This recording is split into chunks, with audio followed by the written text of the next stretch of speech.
ఇవాళ నేను ఒకటే అడుగుతా ఉన్నాను జగన్మోహన్ రెడ్డి, ఇక్కడ మా మీడియా మిత్రులు కూడా ఉన్నారు. మన పక్కనే ఎయిమ్స్ మంగళగిరి ఉంది.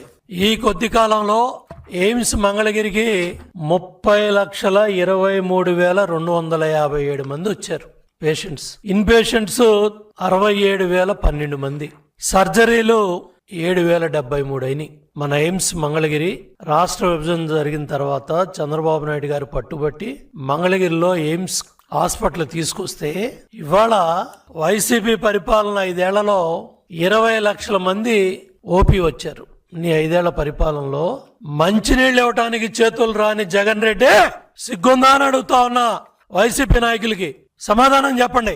5 ఏళ్ల ముఖ్యమంత్రిగా మంచినీళ్ళు ఇవ్వటానికి ఎయిమ్స్ కి నీ చేతులు రాలా. మెడికల్ కాలేజీ మెడికోస్ ఉన్నారు, నర్సింగ్ విభాగం ఉంది, 100 మంది పిల్లలు చదువుకుంటున్నారు, 20 లక్షల మంది పేషెంట్స్ వచ్చారు. 20 లక్షల మంది నీ 5 ఏళ్ల పాలనలో. మంచినీళ్ళు ఇవ్వటానికి ఎయిమ్స్ కి చేతులు రాలా. చెట్టు నాటడానికి వెళ్తే అక్కడ సిబ్బంది అడిగారు, చంద్రబాబు నాయుడు గారు కట్టారు. కేంద్రం మంచి పేరు వస్తుంది కాబట్టి ఈ వాస్తవాలు బయటికి రాకూడదు. మంచినీళ్ళు ఇవ్వకపోతే పేషెంట్స్ వెళ్లరు. అంత దుర్మార్గమైన మనస్తత్వం కలిగిన నువ్వు ఇవాళ కలబోలి కబుర్లు చెప్తావా? మెడికల్ కాలేజీ పిల్లల్ని ఉద్ధరిస్తావా? పేదవాళ్ళని ఉద్ధరిస్తావా?